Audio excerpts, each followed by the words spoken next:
Hi, Blake. Good morning. Good morning. Are you ready? I'm so excited. I'm so excited. We're here. We made it. We've done it. Just a warning, if you have not finished Onyx Storm, stop right now. Thank you very much. I'm so stupid because I write the lyrics down. If anyone says the word stop, my brain goes, thank you very much. No matter what. It's That's always where Spice Girls. But every time. you guys need to go back and finish the book right now, ASAP, and then come back to us. We will be waiting for you with arms wide open. We just don't want to ruin anything. We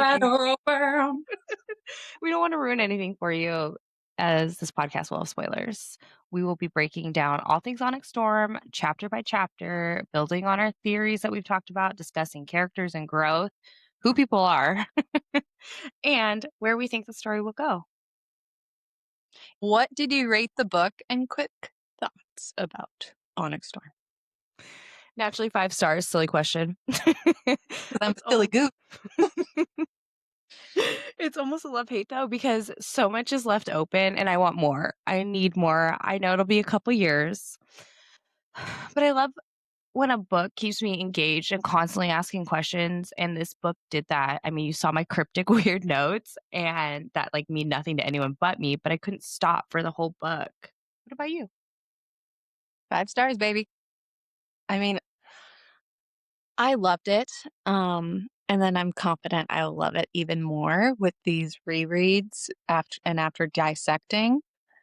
I think it was a great book 3 out of a 5-part series. Like, we got some answers, and then there's still a lot left open, which gives us a job to dissect everything.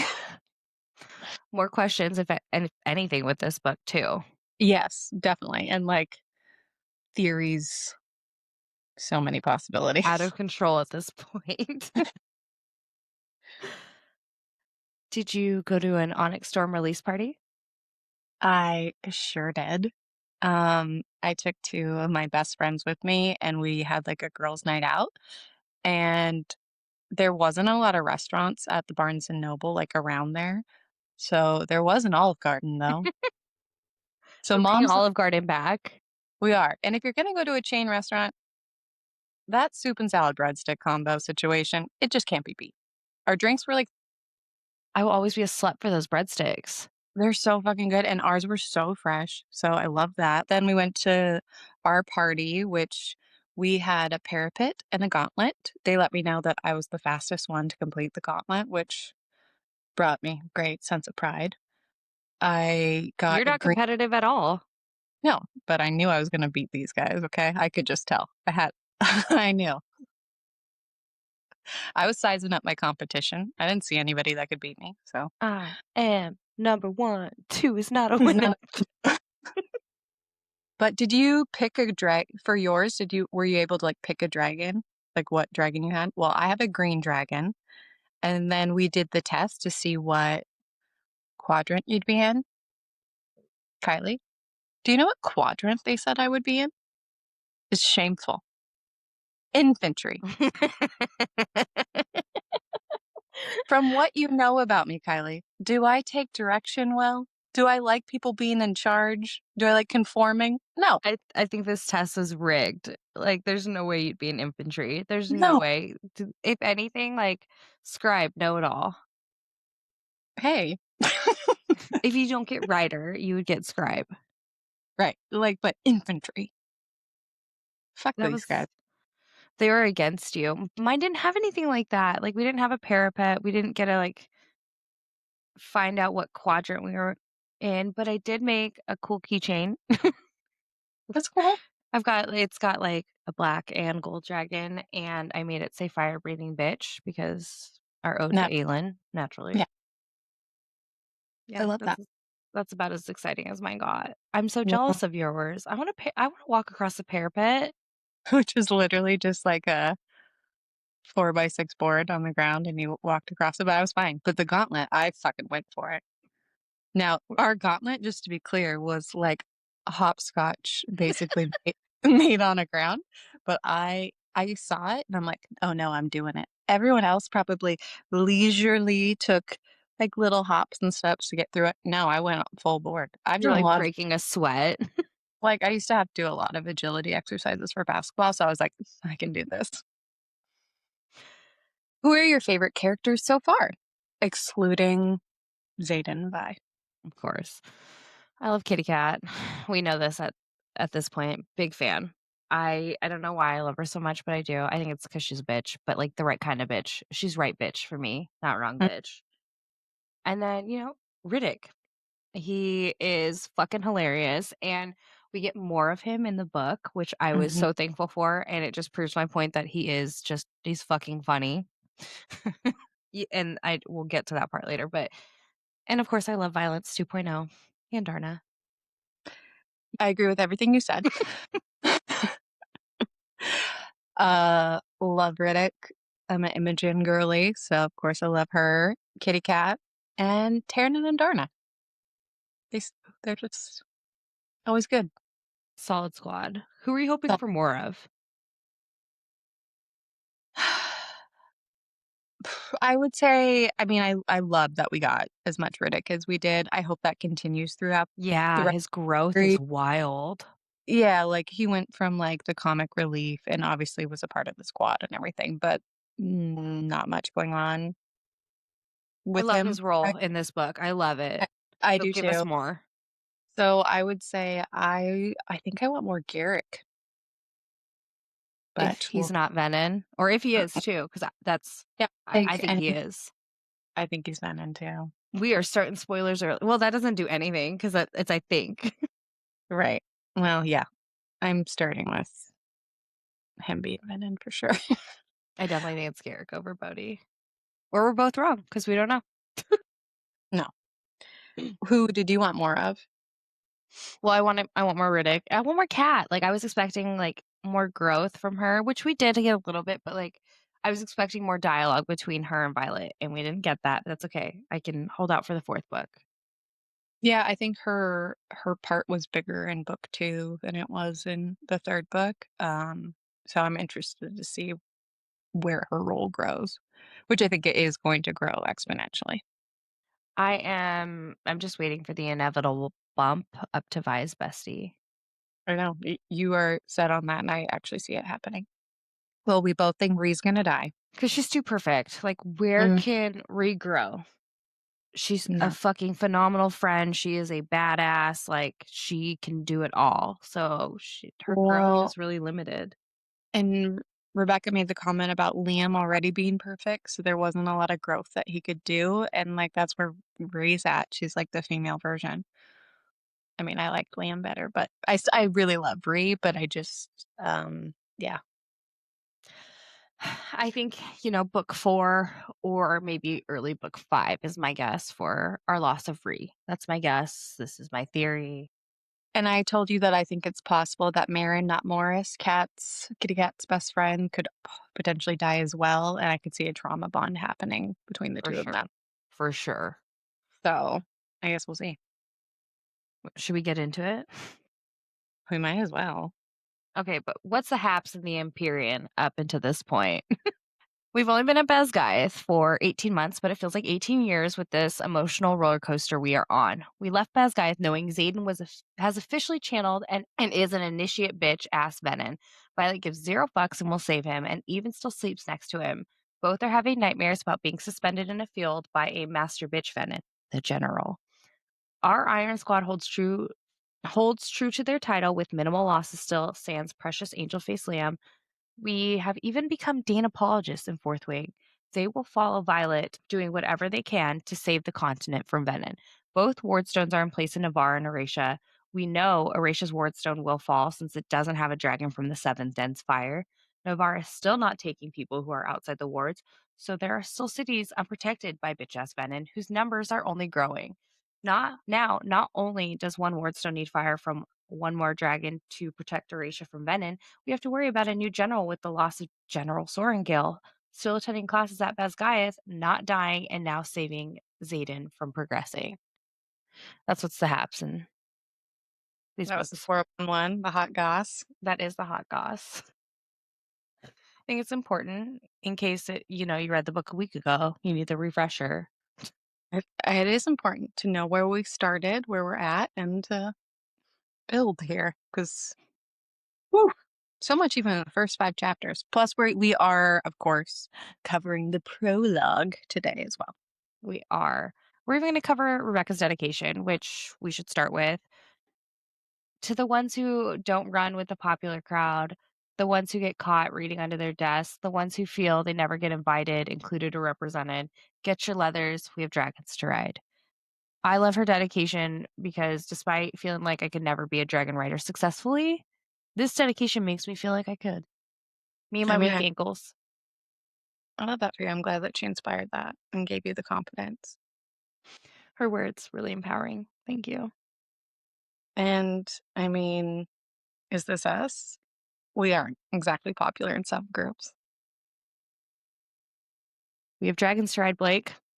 We do have dragons to ride and bitch ass Venin to take down. You know what I mean? Take out the JBs of the world. Like, we have a lot to do. A lot of Jack Barlows. Let's take them out. We have our prologue 411. Before the prologue, we have a list of second squad flame section fourth wing. It includes our favorites: Violet, Zayden, Imogen, Quinn, which I don't know if she's really a favorite, but like she's our squad. Yeah, We just don't she's know. funny. You know, like she's a comic relief as well. She's Yeah, like a she did the explosion noise yeah, and you don't manifest. So yeah. a Riddick light. You know, she always makes a little bit of comments here or there. Yes, yes. Mhm. We also have Rhiannon, Sawyer, Riddick, Sloane, Arik, who hasn't manifested yet. And this list also includes the first years that Violet refused to learn the names of. So we did not learn their names. So that's why it probably seems like, who the hell are these people? Because we have Avalon, Baylor, and Lynx, who have all not manifested, as well as my girl Kitty Cat and Marin in second squad, and the other flyers in our squad, Bragan, Nev, Traeger, and Kai. Just to clear up any confusion, because like there's a lot of new names. It's a lot. I mean, that seems to be the consensus on the interwebs that people were confused about all the names, a little overload. But you brought up the great point about Violet was purposely not trying to know anybody's name, so we weren't really introduced to them. Yeah, So so that's exactly thought. it makes sense on like why that's so confusing at first. Because yeah, there's a lot of like random names that are thrown in there one time, and some of these kids die anyways. So why get connected? Or like Right. No, I'm with you. we're not gonna love them. So we have 4 world leaders that were mentioned as well. There's King Tori the Wise. He's the king of Navarre. There's Halden, Tori, first in line for the Navarian throne, who's a dick. And then Mm. Queen Mariah, the queen of Pormiel, and the Viscount Takaris, who's first in line for the Poromish throne, who's also known as Bougie B Takaris or Bougie BT. Mhm.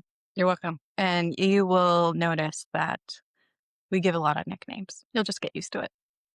And you might start using them too, because I'm rubbing off on Blakely and same. Maren Morris, that's what I read the whole book. Something that we feel is important to share is that there's the reminder of the levels of Venin. We have your initiates, who's the lowest level of Venin. Their eyes have reddish rings depending on how often they drain others. We have ASIMs. Mm. Their eyes fluctuate in varying degree of red, and the veins being distended when riled. However, their veins are not spiderwebbed like sages.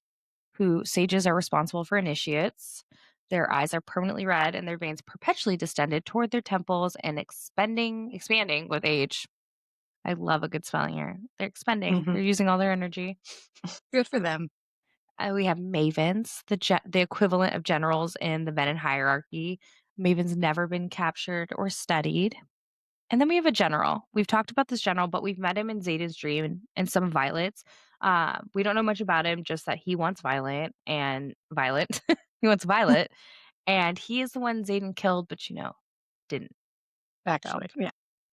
And after you reading this, I'm now viewing the Venin organization as like MLM boss babes.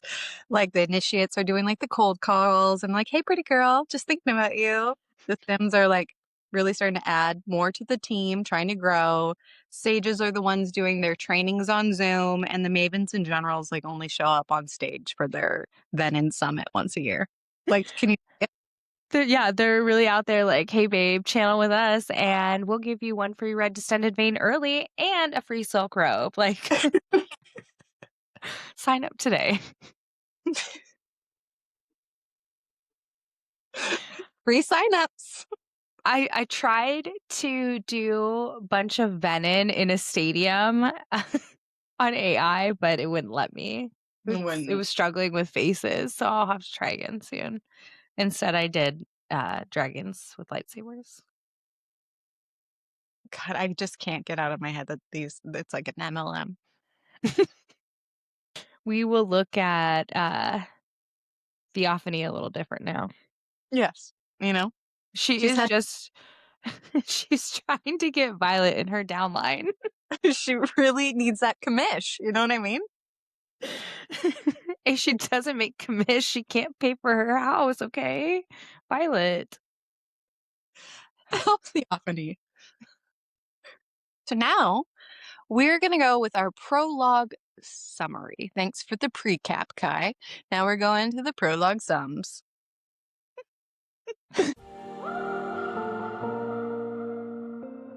Prologue sums.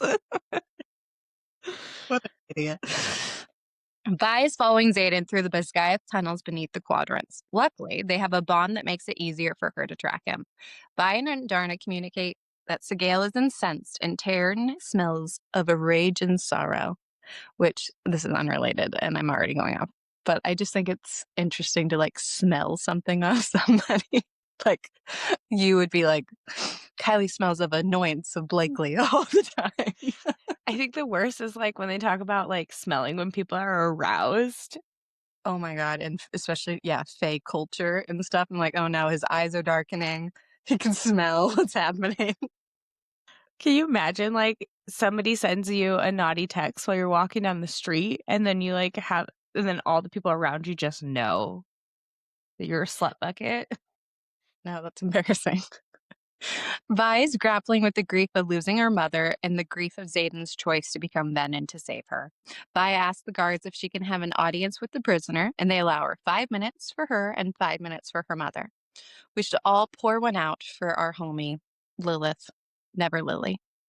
Vi and Darna have a very interesting conversation. Kai, take it away with your recap of the combo. So Violet and Indarna had this conversation how Indarna can't blame Xaden for wanting to know who he is. While Violet is trying to convince her, and I'm pretty sure herself, that he is still Xaden. And I'm just going to say it now. It's a common theme throughout the book. Mhm. Like, he's still him. Says it in so many different forms. But Andarna shows how much she truly trusts Violet here and says, all right, no further questions asked, which brings me to Indarna saying, I am as unknown as he is, and you still trust me. I will not be another battle you have to fight. It just really shows how Andarna is maturing into full grown. And a Mhm. reminder that we met Andarna when she was 2 and told she will be full grown in a year or 2 and is now 18 months. It's 18 months past parapet. So if she is not at adulthood, she's just about there. Our baby Feathertail grew up so fast, which Violet calls her a rebellious adolescent here. And I don't think she realizes how big our Violence 2.0 has gotten either. Cause like it didn't click how old she got until I started doing the math. Well, no, and especially just because Violet's got other shit to like worry about, so she's just not even realizing the growth that baby A is having. Like we knew she got bigger, but she's maturing too. And we see it throughout this book, like not just in the way that she speaks, but the way that she responds, like her trust in Violet instead of arguing with her like she would Mhm. do as a teenager. Like she still argues, but we're not as much as it used to. And it's like my baby's all grown up. Aw, sweet little baby. And then Violet, or not Violet, and Darna also says, I've been thinking about it all night. Magic feels different when I change color.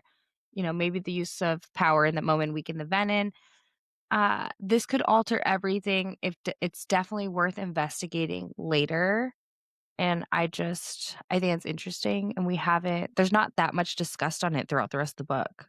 No, it's like once they got kind of shut down when they go there, they just don't really even talk about the cure for Yeah. Venin. So it's just like trying to get the wards up at that point. So It's definitely something that will be revisited. We'll talk even more in depth about as this goes on. But yeah, we'll be revisiting this in book 4 for sure. Yeah, I think it's important to, like, not forget about that. I hope that it doesn't get lost, but yeah. And we will look out for things throughout the rest of the book and bring it up when needed. JB and Zayden have a conversation. He mentions there's a reason the higher ups want Violet and he should give her to them. Zayden is like, hell to the nah, and Vi starts panicking that Jack now knows that Zayden channeled and he will tell the first person who questions him. Violet refuses to lose him, so she needs our girl, the one other person she can trust to prioritize Zayden's best interests besides Garrick and Bodhi. Imogen. I love that Imogen is, like, in the inner circle. Like, she was before, but she's, like, in Violet's inner circle now, and I love Yeah, that. she's Team Violet. So they're just obviously have had to become partners in crime because of Zayden's dumbass decisions. It's not really dumb. I understand why he did it, but you know what I mean. Right. So Jack taunts Zayden. He's like, "You can fight it all you want, but the power streaming through her veins, there's a reason the higher ups want her. Why do they want her so bad?" Because that does not get answered through this book. Like, why her specifically? We can have ideas, but nothing is in concrete. No, and you and I are currently working on some theories as to why that may be. Yeah, I'm really glad I was reading stuff at 2 in the morning and I sent it to you, and now we've got a new theory sparked. We have a new theory that we are not ready to unveil yet. We don't have enough facts and data to back it up yet, but we will. We will. Give us time. So, just a little tease for you guys. We're going to come back. Here's the tease. We might have a theory for you later. Wow. We're May gonna or get may not. It's a surprise. Keeping you guys on your toes. a podcast on breaking down Onyx Storm and about theory. We may have one for you. We may not, too. That's all it is. Did this happen or did it not? 2 weeks after the Battle of Basgiath, where we lost General Sorengale, Sawyer lost his leg, not arm, because we were convinced that was the case for way too long, and Zayden potentially lost his soul, aka became a bitch-ass Venin. We are reunited with our favorite dragon riders as they're on patrol. Violet is waiting on an invitation order from the King's Council, but there seems to be a delay because of the peace talks happening on campus. Vi is hunting dark wielders and awful snow that would normally be taken care of, but General Sorengale is no longer there to take care of such things. R.I.P. Lilith, never Lily. We find out that they will soon be hopefully searching for Indarna's kind, and our favorite teenager is quite pissy she's being left out from the search for the bitch-ass Venin. There are currently Venin hiding within the wards because they haven't been able to escape. They've been adding peeps to the death toll daily, and Vi and the squad are doing everything they can to track them down. I don't think that I realized like how powerful Lilith was. Like in the past books, I think I just in my head was like, obviously she's a general and her signet's important, but I just don't think I realized, oh shit, she's controlling the skies. Which, could you imagine actually having a weather report that was accurate? This is Lilith Sorengale as Basgiath News, here to bring you weather. Like, So it's not General Sorengale out there holding her boob saying, "There's a 30% chance it's already raining." she might have been. Lily's out there, just one hand The on there. general, Just next to, she's standing next to Melgren. just holding her tit. Yes. Nope. 22% chance. It's something to think about, okay? And one line that I loved was, "Your wings won't hold the weight of this ice," is what Terrence says in Darna in a response, "and yet yours miraculously carried the burden of your ego." Can someone get Terrence some ice? Because he just got burned. Good thing Riddick's nearby. When HM and Riddick run into them, Terran's emotions flooded Violet's system for a heartbeat. Violet mentions for a heartbeat, which I'm so damn caught up on, and will continue to build on this tie of the importance of the heart in chapter chapter 3. Not just for measuring time. I think there's more to the measuring of the hearts, and we will get into it. But Just planting a seed. yep, always. I'm a Think about gardener.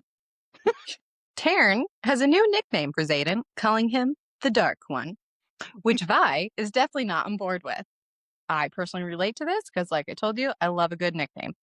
Taryn argues that his soul is no longer his own, and Vi shoots back with his eyes are back to normal, but Taryn isn't having it.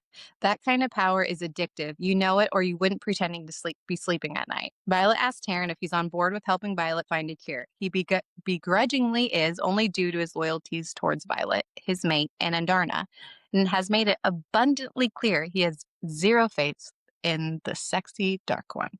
Sexy Dark One. Taryn says, but do not mistake my unflinching support of you, my mate, and Andarna for any form of faith in him. So Taryn does not fucking trust Aiden. But do you blame him? Put yourself in Violet's shoes, and this wise ass old dragon doesn't trust the person you love. How conflicted would you feel? Or would it push you or your determination to prove this old ass knowledgeable dragon wrong?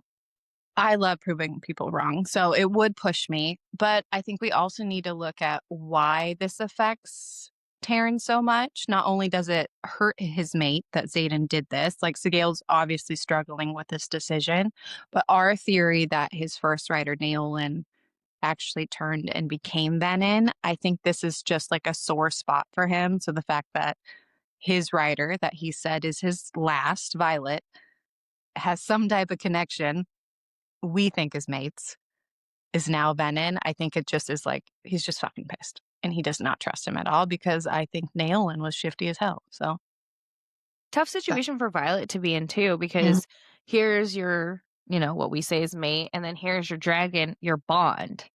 Like, who do you? Obviously, Violet's thinking with her vagina, As and I do with sexy dark one. So I mean it's Xaden.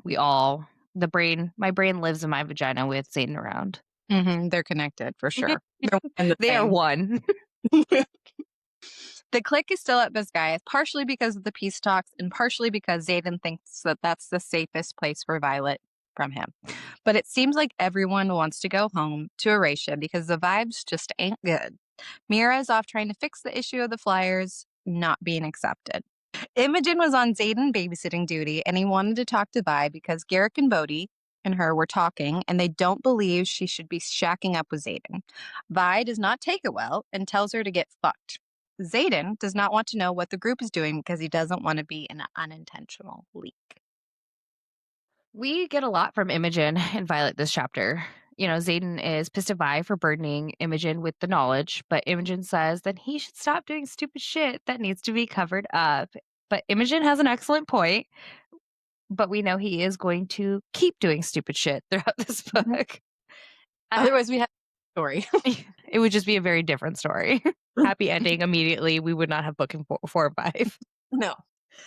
Imogen also tells us Xaden is surly and stubborn. And I feel like this is like the start of other people pointing out his cold change after Violet had checked their bond. And it was a thick wall of chilled onyx. And people are continually noticing how cold he is, but not. Violet is, though. But the only sense of real warmth, not the only, but is towards Violet. Like that's his soft spot. Of course, he loves her, but even he will turn like this to Garrick, anybody that even remotely says anything wrong to him. Right. And so why is Violet different? She's got to be a mate of some sort. Soulmate. So we meet that bitch Aura and sarcastic prick Ewan is our guess of how you say it. where they call our favorite squad deserters when they're just trying to report on the patrol they were just on. The audacity, as Quinn put it, a bunch of deserters who saved their ass, which makes them worry for their flyers. Rightfully so. Rightfully so. Holy shit, words are hard. But just so we know, like, this is where we met Aura in that bitch Ewan, because people are like, who's Aura? Like, she's here. She's a wing leader. She's a monster. Yeah. The clique is visiting Sawyer. They're discussing how they're aren't sending cadets past the borders except Vi, who will be off seeking the seventh breed. We end the chapter with some shrieking and an infantry yelling, "She's dead. They're all dead." He has a gray handprint on his neck, which can only come from one thing, bitch-ass Venin. The mystery was solved on why they weren't finding them on patrol. The fuckers were already inside. I love that all of Second Squad, even my girl Kitty Cat and Maren Morris, all not Morris, all the flyers, they're visiting Sawyer. I couldn't believe that Sawyer was visited by the retirement colonel as a second year, but I'm glad that he's better than that bullshit and didn't go that route. Well, it's just like, oh, because he's lost a leg, he can't do his job. Fuck off. I mean, you have to run and get on a dragon, so I mean, I understand. And why they were seeking him out, but they don't know his determination. But yeah, he didn't go that route. Like, good for him.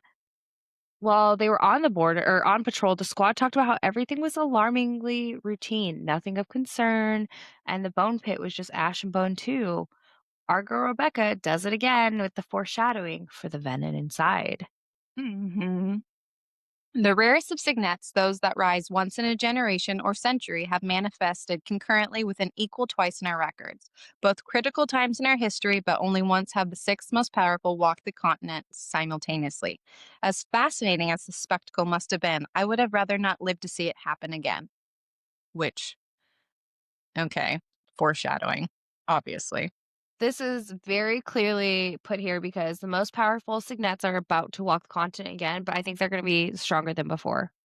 Yes, because I believe that some of those people that were the strongest have now become bitch ass Venin, and they need a counter person that's just as powerful because magic loves a balance. Welcome to our squad.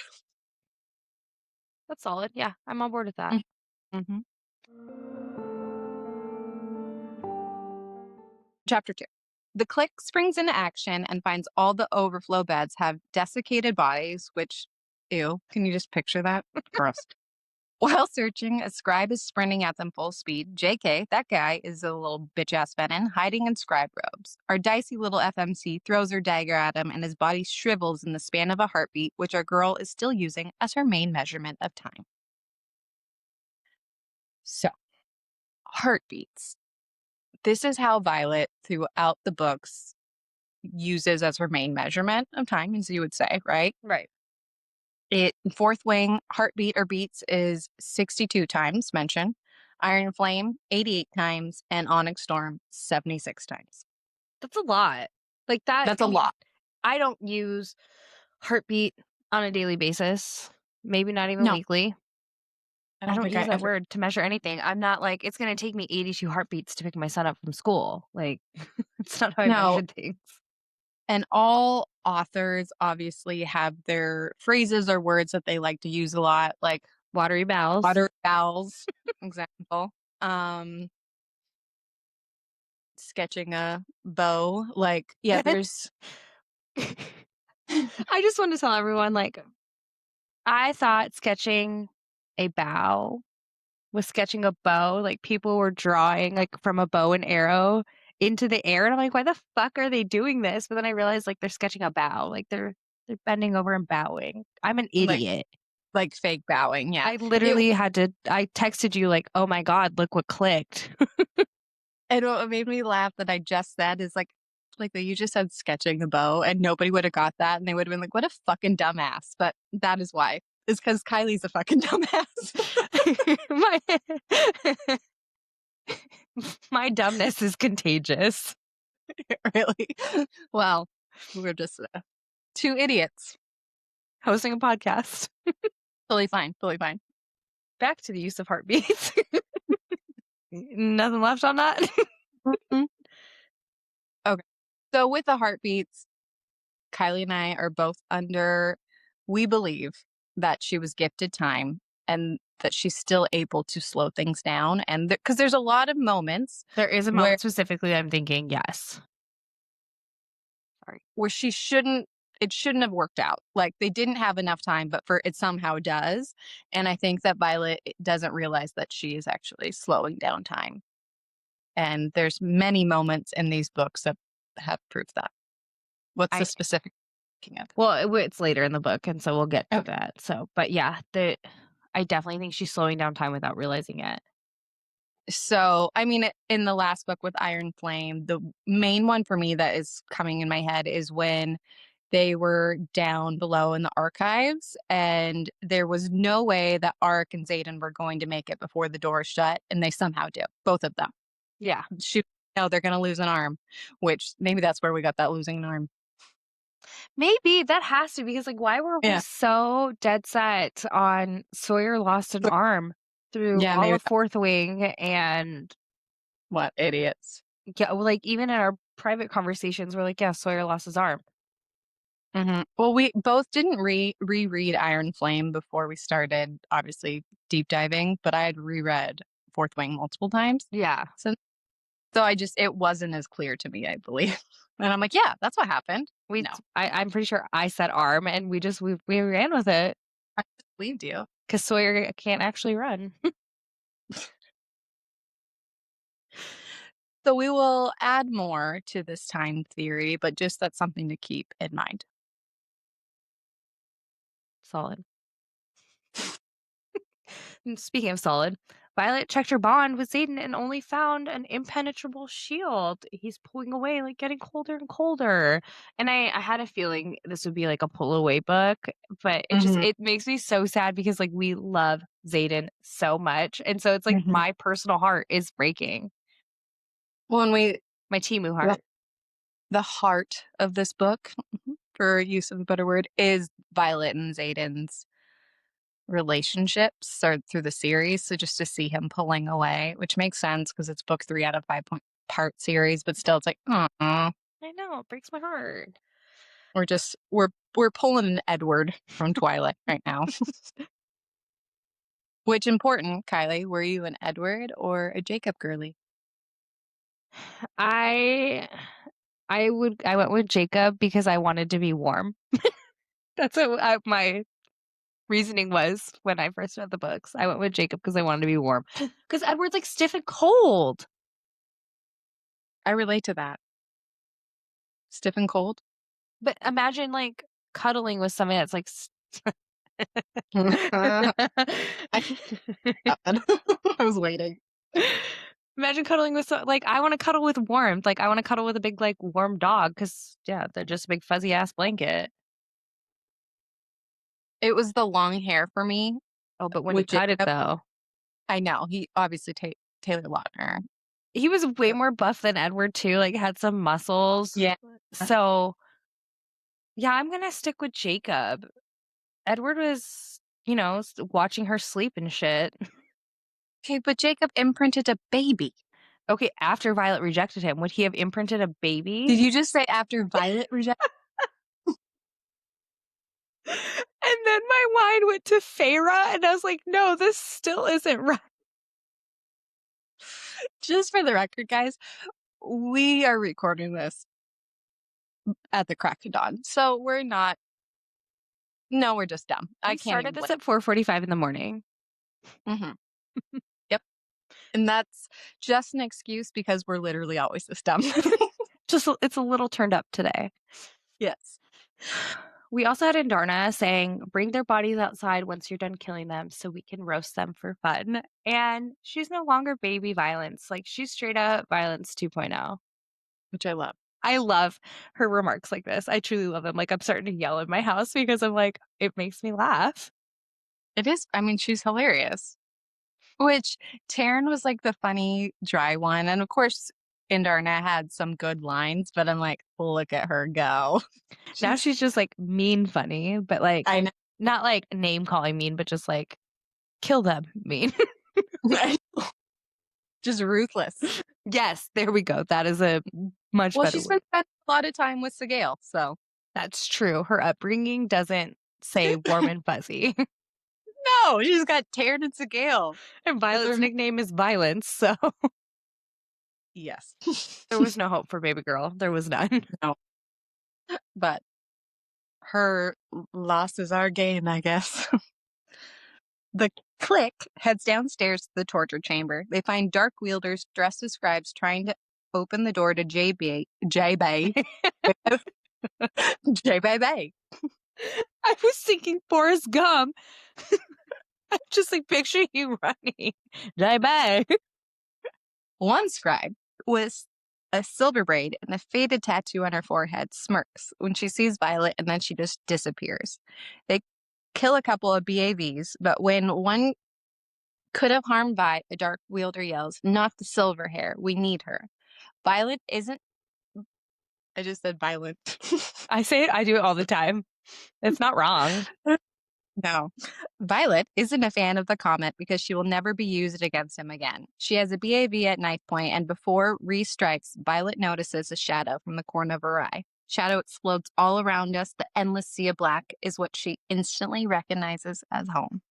Okay, so they mentioned the silver braid and a faded tattoo on her forehead. Do you think it says no regrets? No. You want to know what my brain goes to? Imba. We both went very different paths. You went Disney, and I went We Are the Millers. I just love because that was on his chest, but you're like, yes, no regrets. I know it was on his chest, but that's just what I was picturing. It just says no regrets. Something I want to talk about here are Venin are fast. It's brought up multiple times, which is interesting because if you remember, that is a characteristic that's used to describe Violet as well. Remember in Iron Flame when Riddick came up behind Vi and she almost got him with a dagger, and he was like, "Damn, Vi, I knew you were fast, but not that fast." Knowing what we know from the end of the book, do you think the gods, universe, magic gifted her speed in case she did choose a certain path? I literally wrote, solid question, damn. I definitely think it's possible that she's touched by the gods with speed to balance her shitty joints, since another path wouldn't give her a dragon. It was a, just in case gift. And magic requires balance. Yeah. So if Violet chose not to go the Venin route, she would have to be super fast because she's like the most powerful to go against the Venin. So it could be that way. Or our girl has a little Venin in her and she's super fast. Or if And she of went course, the scribe route and didn't go Venin, she still would need speed to protect herself from them, because of her shitty joints. She's just balanced. My heart clenches for all the beat before I draw 2 more daggers and turn towards my friend. We all know there's no mention of Violet being gifted with time, but I still feel like it's there, and we're gonna keep pressing this, and we're gonna be wrong, but we have such solid no, we're not. evidence. This is one of the few ones that I actually believe is Really confident in, because it doesn't make sense. The verbiage no. was, Heartbeat, heartbeat, heartbeat, heartbeat. Come on, we get it. I gifted It's all you. I can you. no longer stop time. Not we. Not Mhm. you. No. Mm-hmm. There was the, not the silver hair. The Dark Wielder had yelled, we need her. Why do they need her? What is their plan? I've said it a bunch, but I feel like there's a fucking prophecy out there. I think there is. I think there is, and we will end up discovering it when somehow gods come into all of this. Which is book 4, I That's think. my guess. I think it's a book 4, and this is something that we will be building on for sure as the farther we get into the book.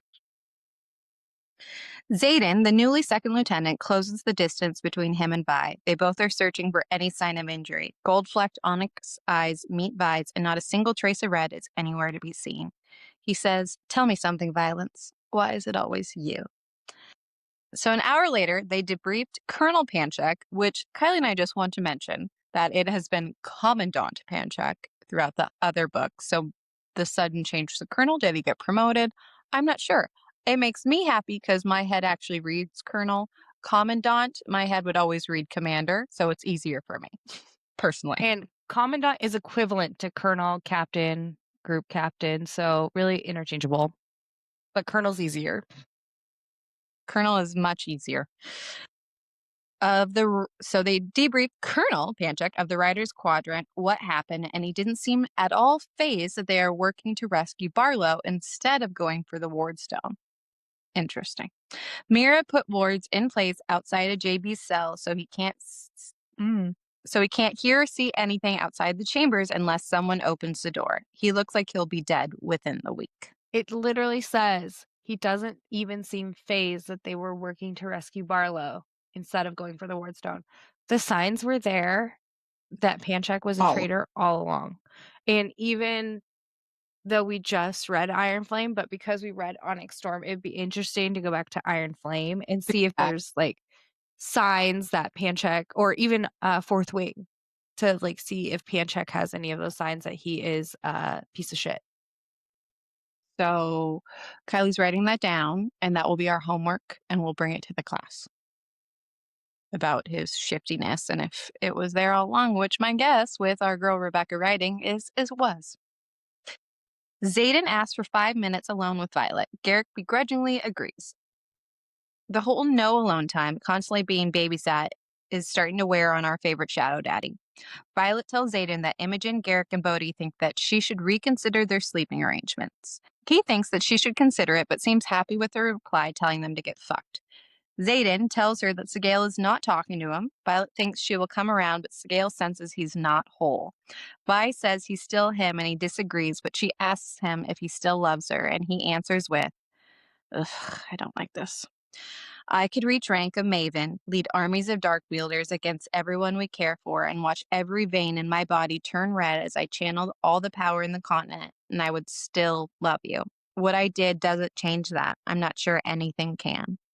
Which this whole sentence just scares the fuck out of me because it is possible short foreshadowing, if not, is extremely likely. Vi replies with, "See, you are still you. Telling me that you're capable of horrible things while still loving me is pretty much your idea of foreplay." His eyes darken and tells her that should scare the shit out of her, but it doesn't. Nothing about him scares her, and our girl isn't going to run. Xaden's really good about like these grand speeches declaring love. That wasn't Mm-hmm. it. Like, I love that he will love her through anything, but like, where's your confidence that she's gonna save you? Like, why are you accepting this? I mean, at this point, there's no trace of red in your eyes, like to be seen. There's hope. There was hope at that moment. Are Venin even capable of hope? No, because they're soulless. Well, he's not fully soulless though, because like he's only channeled once at this point. I think he's just resigned to the fact that this is of life. And that little declaration, I think, is almost a premonition of what's ahead. That's his like pre goodbye. That I'm a little worried that Xaden will be moving up in the ranks of Venin very fucking quickly and will be in charge of the Mavens in Ooh, future books.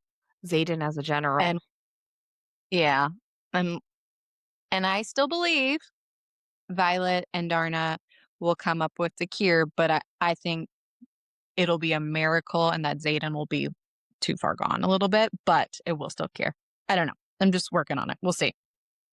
I mean, he did always say like, "You'll be the the death of me, The death. death. You'll be the destiny of me. You'll be the death of me." But like he, this entire time could have just been referencing his soul Hmm. without even like And realizing it subconsciously because the prophecy that hasn't been made that we know of. not confirmed, but we are just going We with are yes. so sure that there is a prophecy and that they are mates. I also think that Xaden could have, I don't know if Malik touched or something to do with death, but it wouldn't be surprising with the amount of times that he says that line, something there with the I think gods. Malik favors Violet. I think so too. And that's Xaden is Violet. Sorry, Xaden. Violet's going to be the death of you, and we see that to be true.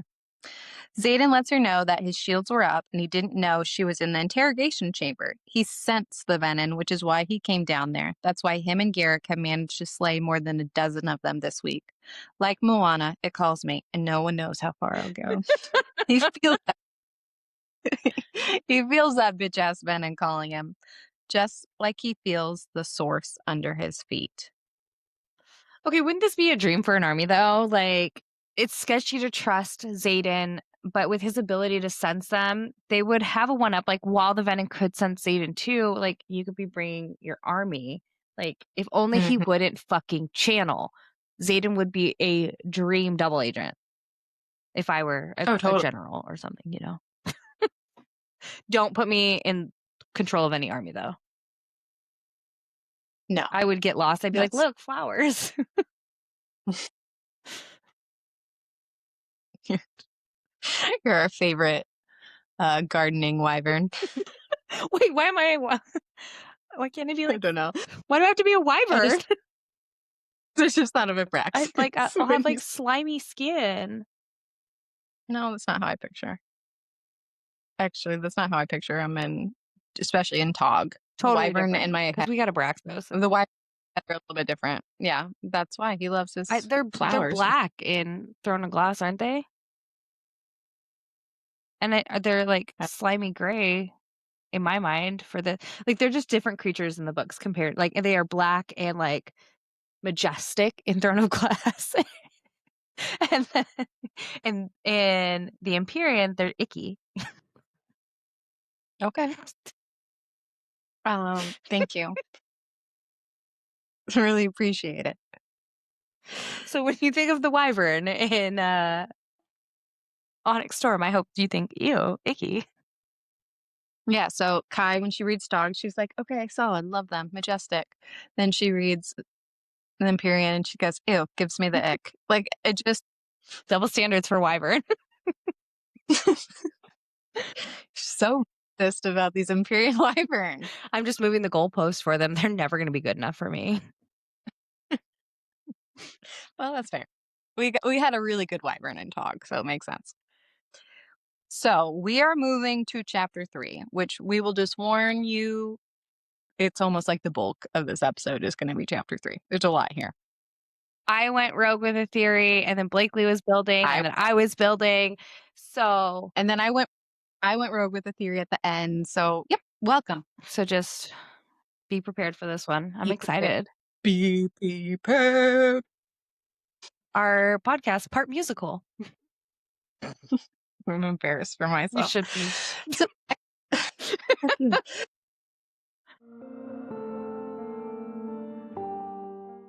the excerpt at the top. Sometimes I worry about Violet. She has your sharp wit, quick mind, and steadfast heart. Weird, heart. Paired with my bullhead tenacity. When she finally and truly gives that heart, I fear it will overrule the other gifts you've given her, and logic will cede its voice to love. And if her first two liaisons... liaisons?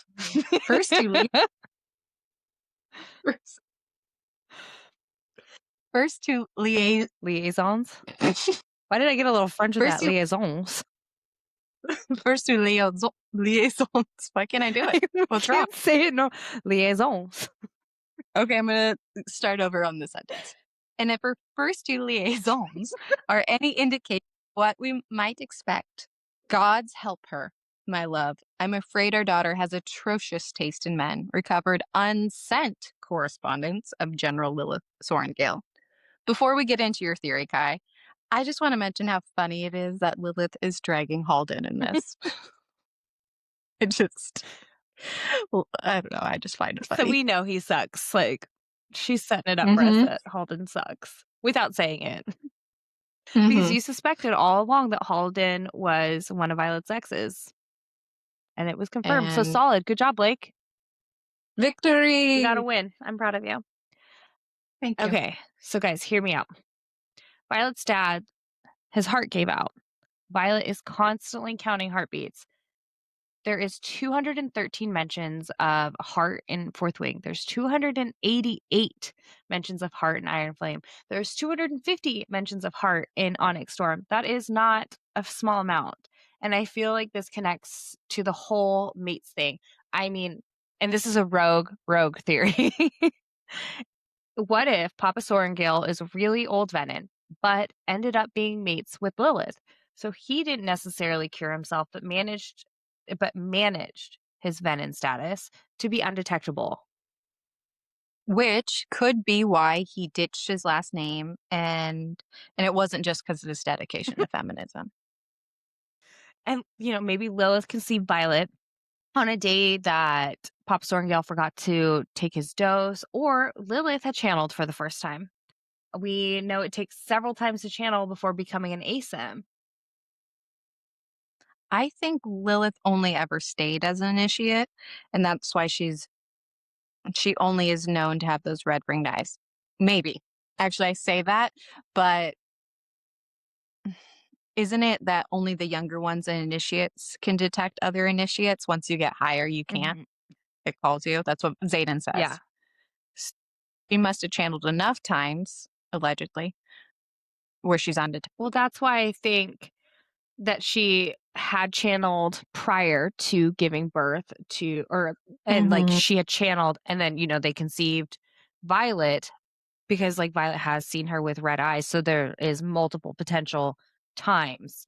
But Mhm. this could explain the push to find a cure in secrecy because they weren't telling anybody what they were doing. Lilith knew her time was limited and as like an initiate or whatever level she potentially was.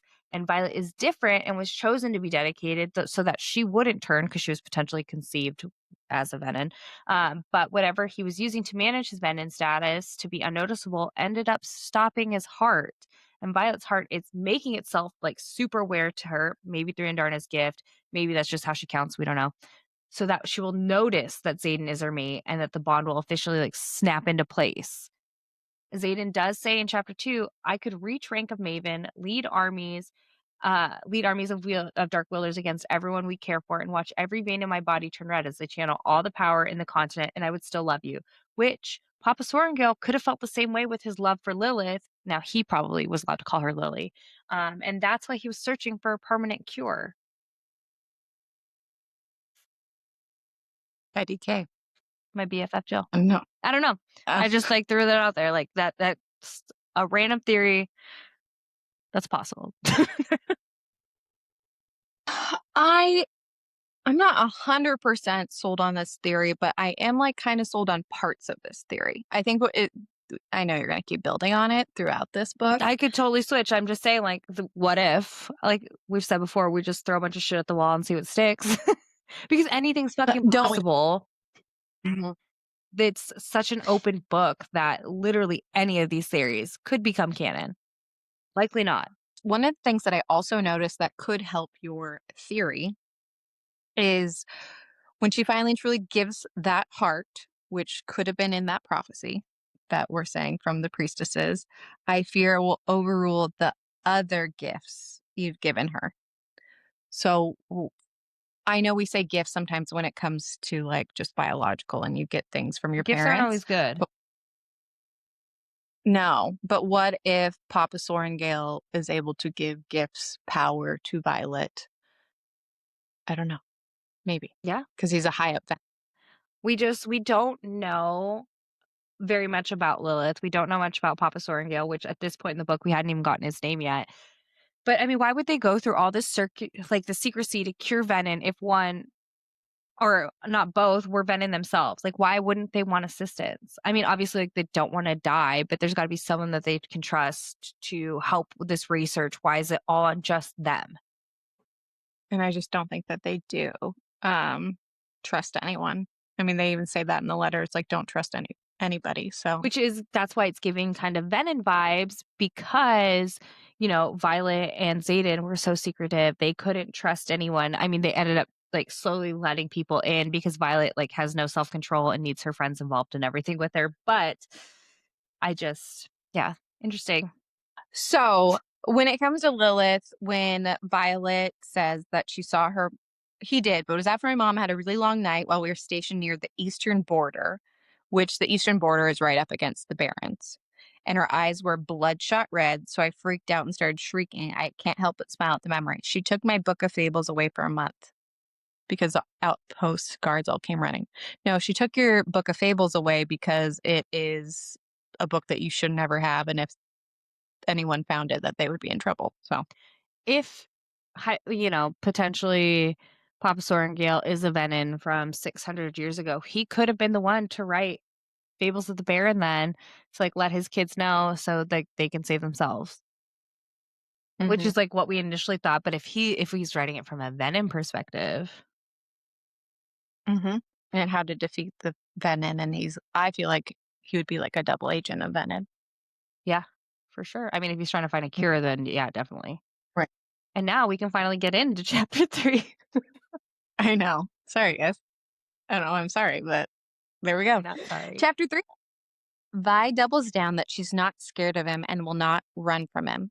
Xaden and Garrick have some words. He says he knows about them thinking she should rethink their sleeping arrangements, and of course his response was also to get fucked.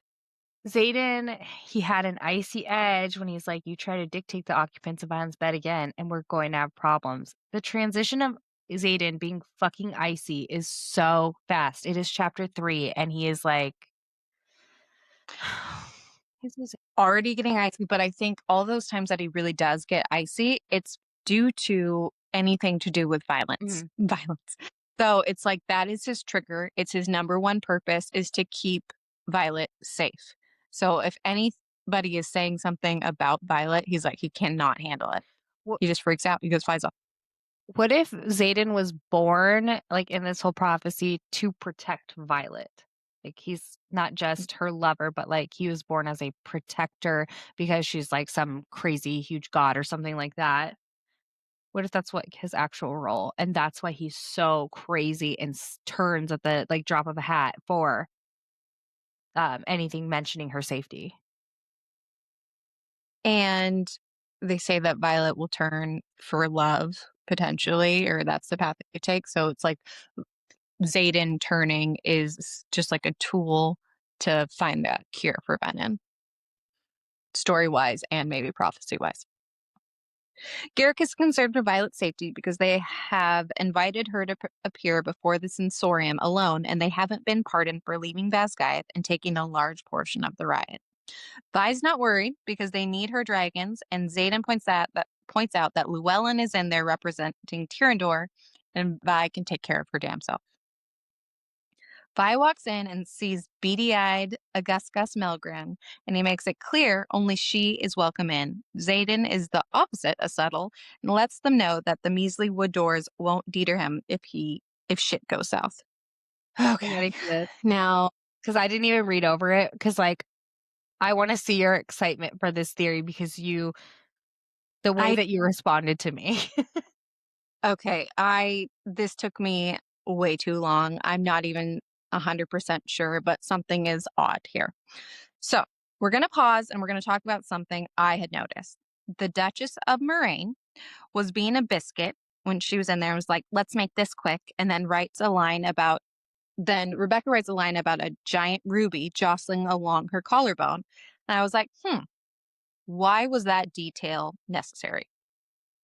And then I looked up, were there other times where a ruby is mentioned? So I searched, and this is what I found. In the beginning, the two dark wielders at Jack's cell, one has a ruby-hilted sword across the neck of her second lieutenant. She has a long silver braid and the faded tattoo on her forehead. And then this homegirl just disappears. Page 34. Obviously, that's as Kylie would say. Kylie, we're gonna deet her a little bit here. Kylie, when reading, thought her name was Stephanie, like if Mike Tyson would say. I couldn't get past it. It is Stephanie for real. And now I just think of Mike Tyson whenever like she's on her name's in my book. And then I think of Mike Tyson holding two birds saying, now kiss. Every time. Stephanie. So then the other time is the Duchess of, that's on page 34. Then we have the Duchess Moraine right here on page 47. And the next time, the Duchess Moraine yet again, but this time with giant ruby earrings, page 107. So then we think Stephanie was the dark wielder. And at one point on page 136, Vi says she makes a face that reminds her of the Duchess of Moraine. That's weird, right? Yeah. I mean, why would Rebecca? It's not weird because they're going to be related or something somehow, or they have to, in my head, there's a relation there. So then I start looking what we know about the Duchess. Her first name is Eileen, just throwing that out there. She's concerned that Xaden doesn't have an heir. She mentions it multiple times, and she tried to pimp her daughter out to him. What do we know about Moraine? In Iron Flame, we learned that they have a lost language. Lyra, who wrote the journal that clued them in that it was 7 dragons, is not is from Moraine, and in her journal, she wrote, I am alone in thinking the knowledge of the wards, the protection they provide should not solely benefit Navarre, and it has cost me everything. When's another time when somebody has said that it's cost them everything? When in Iron Flame, Brennan was talking about Naolin, who we personally believe is Venin, channeled into the earth, and what it did cost him everything. So one would say that becoming Venin, not only do you lose the ones you love, but you lose your soul, which could be considered to be everything. So Lyra, only one other time in the series, we get her actual last name, which is Mikkel. Mikkel, which is who is like God. Okay, so what is Thephany? She's a priestess touched by the gods, correct? Right. Possibly from Moraine. I'm thinking that that could have been Lyra. Interesting. And then the Duchess is in the descendant of her. I don't know about the Ruby situation, but maybe the Ruby has something to do Family heirloom or something. family heirloom. And that was cluing them in that that's where it came. I thought it was weird that with Lyra, her last name is only mentioned one time. And just for that meaning, which we know that Rebecca uses it as like a writer's tool. Like if you look at what the dragon's name mean, it's not necessarily, it's how she uses to describe things. Right. So I think that they're all I connected. do too. I don't even think that this theory is that rogue. No. I think it's a pretty real possibility that it might be rogue that I think that Lyra is Stephanie, but that's what I'm going with. Imagine if we were able to combine this theory with Papa Sorrengail being a Venin, but they wanted her touched by a god to, save Mhm. her, and then she ends up becoming a god to be the balance. Which Theophany at the end of the book says, I could become a god instead. Like I don't know. Like I feel like I'm onto something I here. love gods and dragons. I'm here for the route that this goes. Totally. Me too. So that's just something to keep into consideration. Yes? Yeah, I'll keep that in my back pocket. Good. Back pocket better be full. I'm wearing Jean Co jeans to support everything that you've had me store. The Duke of Chaldeer says that Violet will be assigned to a task force, which will embark on a quest to find and recruit the seventh dragon breed, and it hopes to increase the numbers and provide insight into killing the Venin. Vi tries to list Andarna's demands, but the red-rubied biscuit of Moraine says that she isn't in a place to make demands because she's still a deserter. Vi fires back, a deserter who saved this college, our wards, our kingdom, not to mention took on a couple of Venin within these walls a few hours ago. Plus, she's a part of their Eurasian riot. Jesus Christ. Not their lame-ass chain of command. Truly. So proud. Not their lame ass chain of command. They're a bunch of lame. I don't like them. Llewellyn starts reading a list of the demands that get shot down instantly. And we learn that Captain Grady will be the lead of the task force, which was Violet's former RSC professor, which Vi finds to be a disastrous mistake. Violet makes it known that Andarna and Taryn will walk if they don't consider the rest of the demands. They touch on allowing the Flyers to be able to enter the quadrant, which seems to be the point of contention with that group of assholes. Llewellyn lets her know that she will work on these and then hands a note from Bougie BT that says, you have 3 days to hold up your end of the bargain. Vi wakes up the next morning and Zayn and her start to get busy. When I said that, I picture in Incredibles at the end when he goes, you and Miss Incredible got busy. We've talked about the Incredibles. This is now twice. Okay. It's okay because Mrs. Great. Incredible is the hot one. She is. And to be fair, that was a good sequel. Like the second one was also They did a really really good job with the sequel. Vi sent a memory through their bond, and it works a little too well because Zaybaby accidentally channeled into the wood. Oh shit.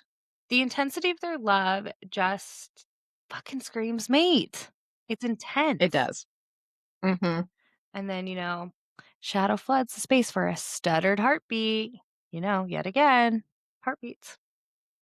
Fucking heartbeats. And then the last thing that I have to say about all of this is she goes down the bond and it's fated and sealed by a wall of chilled onyx. And it's just the changing of him and the rate of it's so sad. And obviously more sad he started to channel during sex with like he had no control here, but it's just happening so fast. I know. We talked up Poor Zayden Zabe. the entire series, like, God, he's the best, and baby boy has no self-control.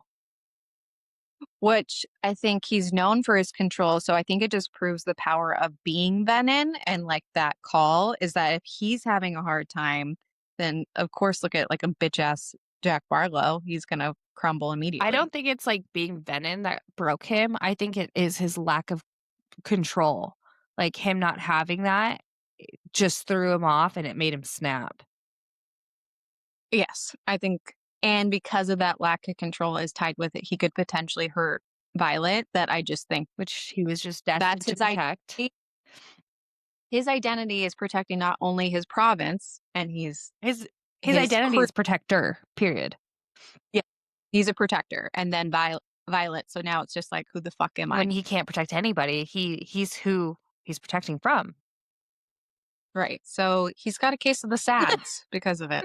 He's got some seasonal depression. He's got a little seasonal D. Chapter 4. Vi tries to make Xaden feel better, that the marks were barely anything and was hardly channeling. This whole situation freaks Xaden, who is known for self-control, that he really doesn't have a hold on it as much as he thought. So they will need to avoid getting jiggy with it, but he's too selfish to tell her she needs to run because he's just down bad. Xaden being unable to control, like starting to channel, was just the worst foreshadowing for Daddy Xaden. It was the worst foreshadowing. It's my least favorite that we've seen so far. And then also it's like, fuck, that means we're not getting any spicy scenes for a while. I marked, I know exactly what scenes are spicy, which chapters.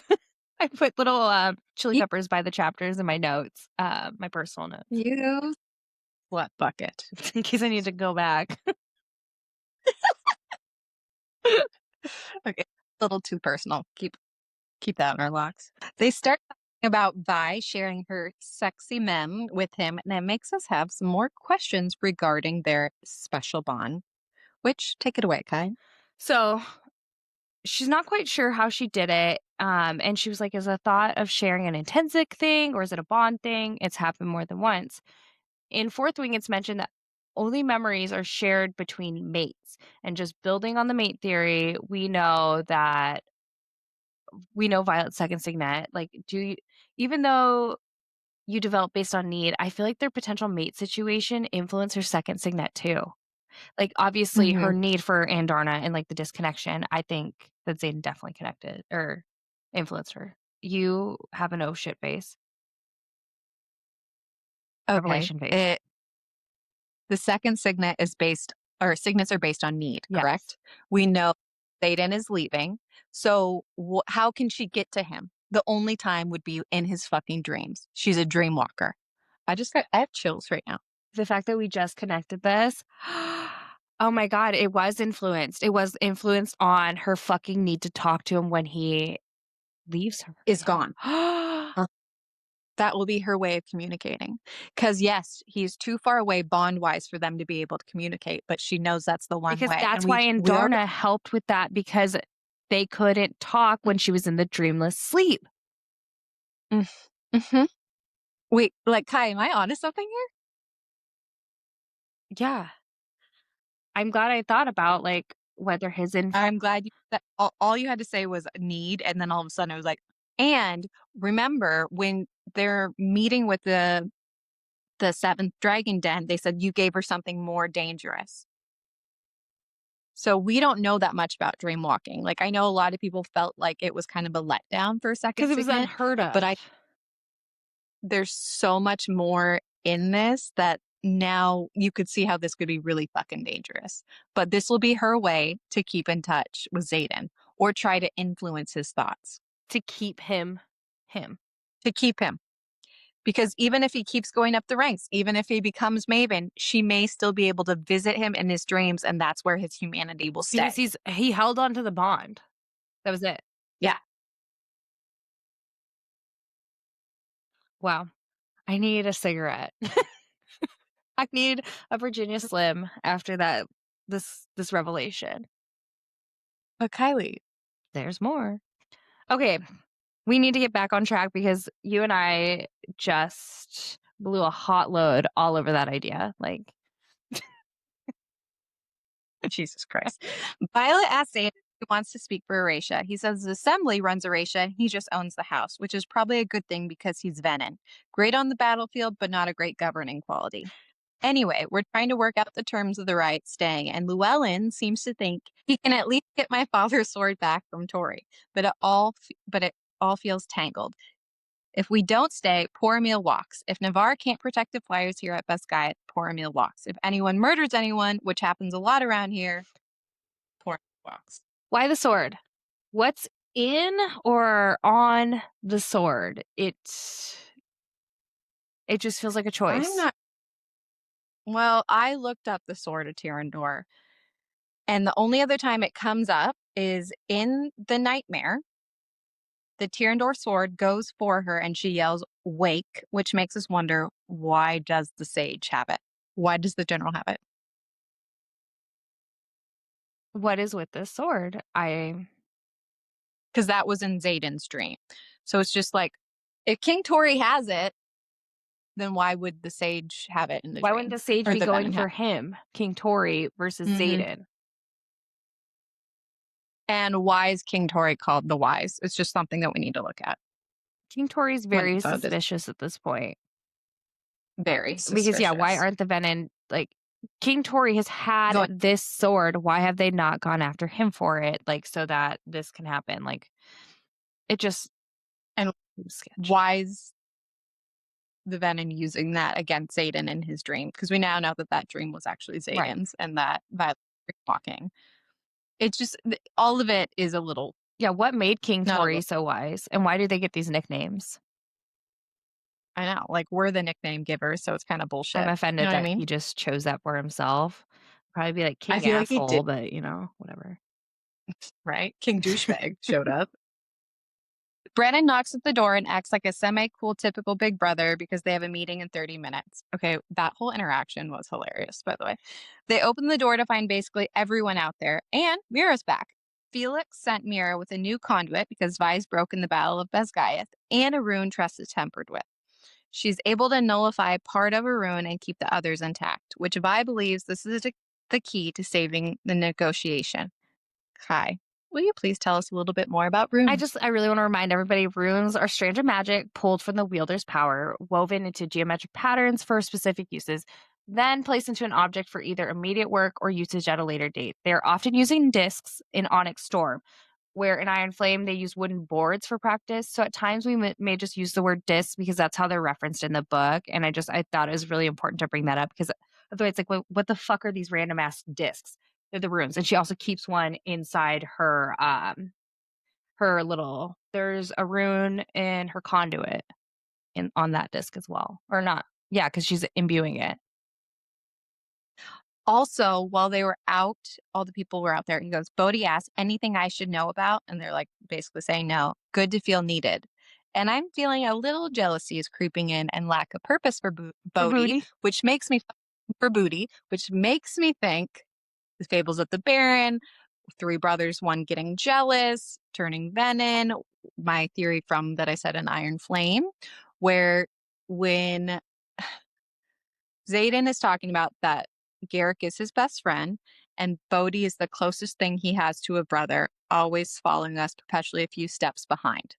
Which at the end of the book, we are unclear of who went with Xaden to become Venin, and they use the word brothers when referring to other Venin. Could it be Bodhi? Just something to think about because of jealousy. Maybe Bodhi's in love with Violet. Maybe. Do we think that? I feel like Arx kind of has a crushy on her too. I do too. Like, he's been in love with her since she was dating Halden or something. Yeah. Because he's really looking out for her, like, this whole series, and he enjoyed pissing Xaden off, like, pulling Violet into the library, so And just the way that Art talks about Violet, it's very, it's like, confident. complimentary. Yeah, confident, complimentary. He goes, "Oh, well, I've known her a very long time." Like, it's just I wouldn't be surprised if there's a little crushy there. Everybody loves Violet, she's a babe. Except for Sawyer. She is a Sawyer babe. loves our hottie with the naughty body, Justinia. Mhm. Mhm, mhm. Mira finds out that Vi is a part of a task for being sent out to find Andarna's kind, which she is not happy about this development. Brenna explains that Queen Mariah hopes the seventh breed might know how to defeat the Venin given the age of Andarna's egg. They also need another of Andarna's kind to fire the Aration's wardstone. This enrages Mira because she believes that's why Brennan sent her. Mira let them know that they only have 6 months left until total collapse. After Brennan makes a comment that was entirely too soon about Lilith, Mira freaks out and tells him that they found a way to keep the flyers at Basgiath safe, which Brennan doesn't like, but thinks it's the only way to forge the alliance. This has no purpose, it's not important at all, but I just love how ruthless siblings are, and Mira's like, "You look like shit," to Brennan. It's like, I can just picture my sister and I saying something similar, considering I call her my bitch sister. Yes, and it is just very clear to me how Mira has not forgiven Brennan at all. No, she is just so short with him and She, fucking mean to him. I mean, they mentioned that Mira kind of blames Brennan on their mom's death, like it was on her watch, on his watch. Like there's multiple, like I mean, she doesn't want to. can you blame Mira? Because we are kind of No, blaming Brennan for their dad's death because his heart stopped after Brennan left. And then, it was a little weird that our pal Lily died when Brennan was on watch. So I don't blame Mira. I don't blame Mira either. And also, like, what a fucker! Totally fine allowing your siblings and family to grieve after you for 6 years when you're actually alive. Yeah, Brennan's kind of a And then monster. just Brennan's attitude in general towards them all is He interesting. really But does have the heart of a writer because writers don't give a fuck about anything. no, he's ruthless, and we know he is a mender, which I remember in an excerpt in one of the books it says, like, I think it was in Iron Flame, that menders go by the codex, and that's what they go by. They're not like healers. They like are ruthless as Yeah, fuck. that's why it doesn't really surprise me that he did hide for 6 years because he is a writer. He is ruthless. He may have defected from Navarre and went to Eratia, but he's a writer through and through. Well, even just the politics of it, he's very intense about it, for sure.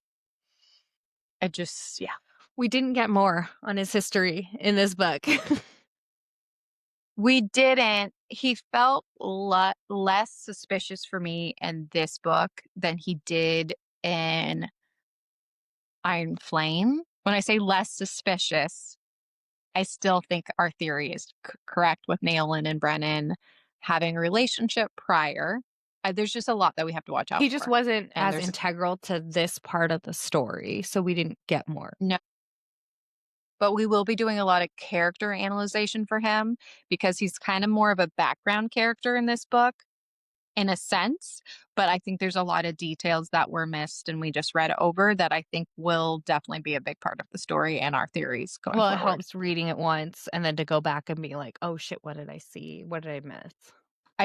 I I mean we go through everything like every line by line to really look at things, but Brennan's I am very much looking out for character-wise and his motivations and why he does the things he does and says what he Right. says.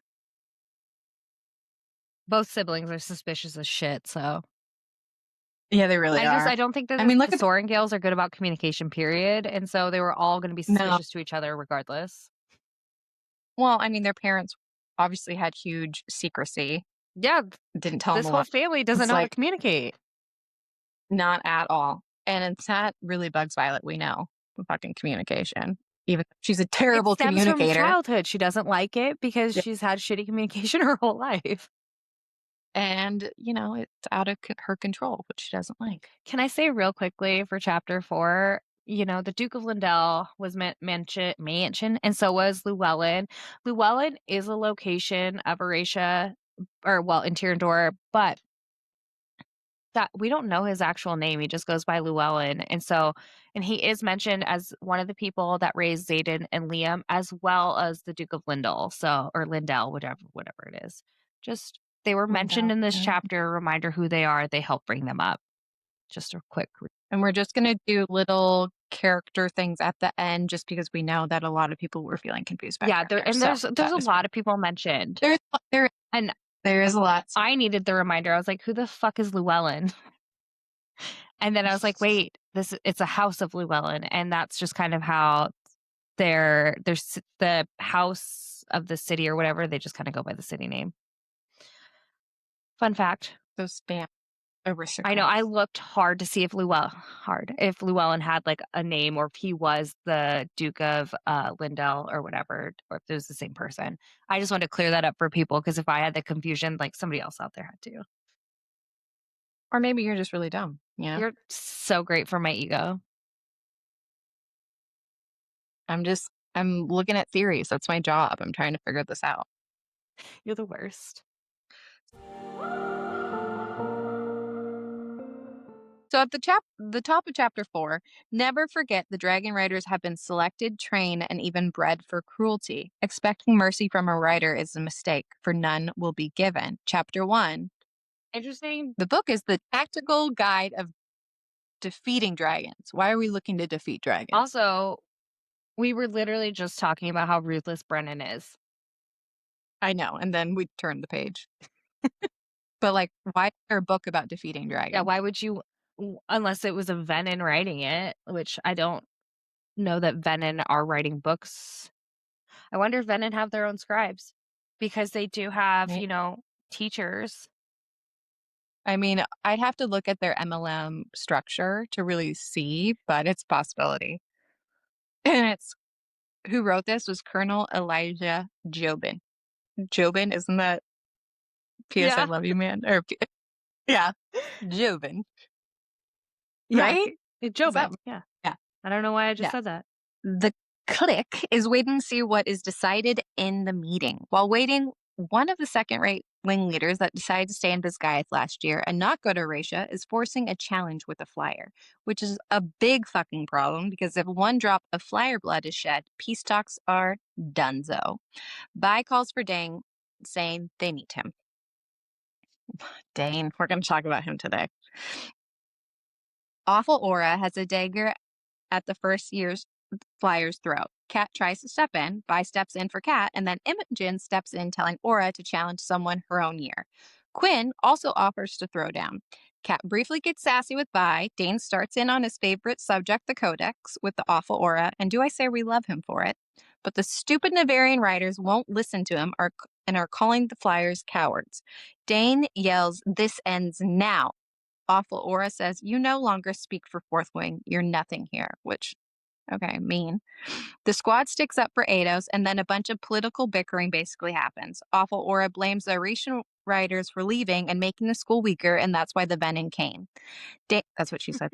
Dane said they chose the truth, but they came back to help fight, and so did the Flyers, regardless of them spending centuries fighting Navarians.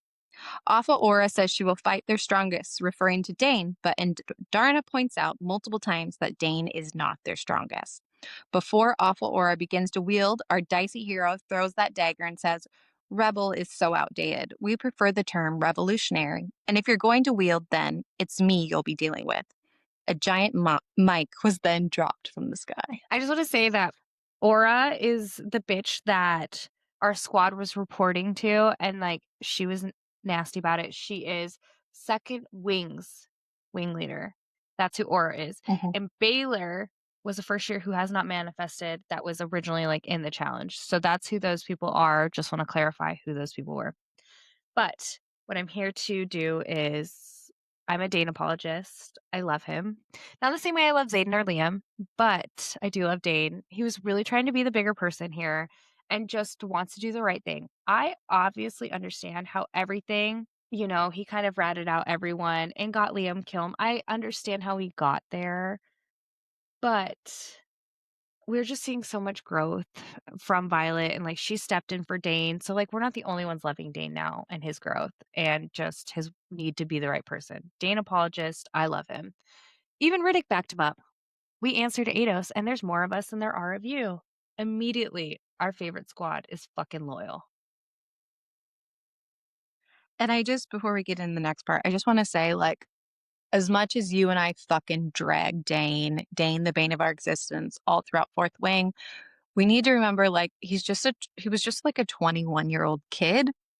The parapet and being in the school the last year had changed him. He was living by the codex because that's how you live and breathe it, like in order to be a writer. And he just put his faith in the wrong person, which he wasn't trying to go against Violet, who he has loyalty to. It was he put his faith in his dad. And we all know his dad is a motherfucker and we don't like him. So I'm willing to give him grace, not only because he was that age and young and stupid, but he showed so much growth in Iron Flame and he did the right thing, went with Erasure, and now is just doing whatever Violet He needs. really, really Plus, tried. and at the end of the book, I will just keep talking about Dane because he's good in this book too. He's Like great in this book. He really is great, and he really he's definitely a side character, not main for this book, but not in this book. Yeah, he was a main in Fourth Wing and like part of main two. main-ish I mean, ish, yeah, I would say.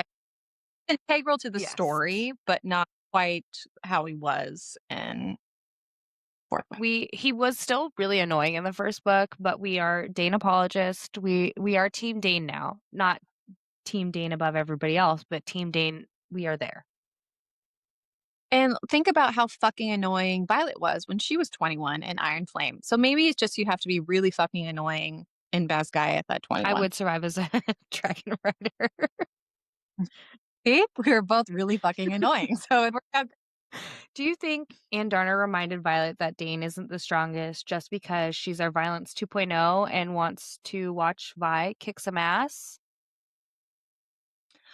I think that's part of it, but I think she's just trying to help Violet realize her place and try to be like, Violet, step the fuck up. See, They need you. there's more growth from Andarna, like, just really supporting Violet in her journey as well. I'm really proud of Andarna. Me too. And just, I mean, this has been a common theme, especially with Taryn talking about Violet's the strongest in their generation, as well as like mentions it. And it's like, you need to show up, Violet. And which she does. This really is Violet's like Reputation era Taylor Swift version. This Yeah, book. I do like Violet in this book. I do like her growth. Yeah, I'm here for the whole story.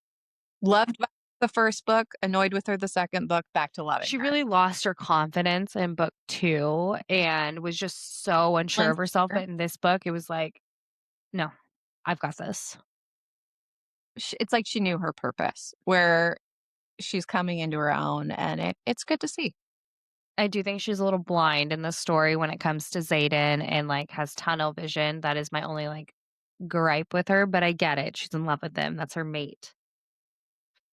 And I'm okay with it because I am blind and have tunnel vision when it comes to Xaden as well. Solid. I mean, I get it. It's our Mhm. our main shadow daddy.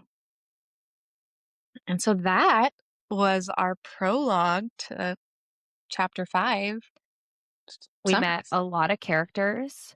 We continued Mhm. building across 3 books the theory of Violet and Xaden being mates, Violet having the gift of time, and then we started in with the heart thing in our Rogas theory from Mhm. chapter 3. Your theory on Lyra. And Stephanie, as well as what was her name? The Duchess of Moraine, all being connected. And that random one that I was not expecting Yeah, so we gotta when it build on that. Dreamwalker and it being a need, and that's how Violet will communicate with Xaden.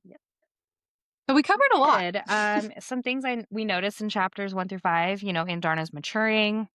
Xaden is getting colder and colder, further from the Xaden we know. Panchek being unfazed by the Dark Wielders, working to rescue Jack. And since they were heading to the Cenarium, not Sensorium, um, since they were heading to this chat with the Cenarium, Suri with the Silver Streak, not great, is only mentioned once, and that's when she is in Tiravain. So I wonder if she's been touched by a god. That's just one of my thoughts, and notice that she's missing from the Mhm. story. So I wonder if we'll get more of her in the further books because she's got a silver streak, not gray. It's interesting. Yeah. And, theories that did get confirmed. Dana's a good guy. Yep. It was his future was unclear and he chose the correct path. I feel like Dane deserves the love because we shit on him hard for 2 books, for a book and a half. It is true. And I'm not going to make reference to another series, but I am coded. There's another series, starts with a T, and when there's a guy in there that gets really fucking annoying, and then he has a redemption arc. And I feel like that's what our boy Dane is doing. That guy's name starts with the C, and it sounds like a vegetable. Cow. However, I used to fucking read it. Yeah, Kale, or I don't yeah, how know. did you read it? I learned how to say it, and then I finally, the old way went away. Weren't you and I talking on the phone about it or something like kale? And you're like, what? It was a revelation. I also want to report back that I will be researching if I can find the Venin's pay scale for commission for their album. I will, in case you guys are wanting to join, I'll look, okay? I mean, what are the In the benefits month of like? Is it like Shakeology where it's like great weight loss shake? it's possible, yeah. I mean, their faces Um, are always they are like they've got gaunt faces. there- So show me this MLM pamphlet. I will. I'll show you. And I heard a rumor that in February it's free signups, so Next week, sign up for free. I'll put it in the show notes. And with that, we conclude our first episode on Onyx Storm. I'm excited to continue this journey. I am very excited. I am loving this book. Just so you know, the next episode is already available to you. Chapters 6 through 10. And our episodes come out on Wednesdays. On Wednesdays, we wear black, just like the writers. Join us then. Bye. Bye.